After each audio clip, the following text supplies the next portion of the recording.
Annie Airoso na alis na ang steel bar na tumusok sa tiyan ni Alisa. Nagpapagaling pa rin sa ospital si Alisa.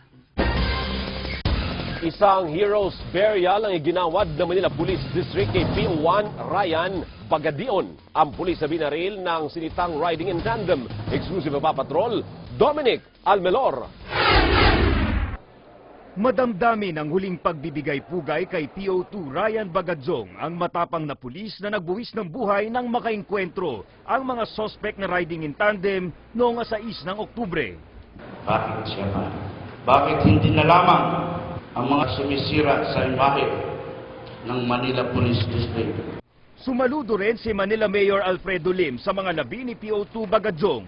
Siya ay isang bayani, hindi lang ng Manila Police Department, ng buong bansa. Hero's burial ang iginawad kay Bagadion. Mula headquarters, hindi ininda ng mga nakilibing ang init ng araw sa paghahatid kay Bagadion sa Manila North Cemetery. Masakit man sa mga kaanak ang pagpanaw ni Bagadion, gumaan ang kanilang loob sa nakamit na agarang hustisya at suporta ng PNP sa kanilang pamilya. At sana nagiging inspirasyon siya sa kanyang mga kasamahan.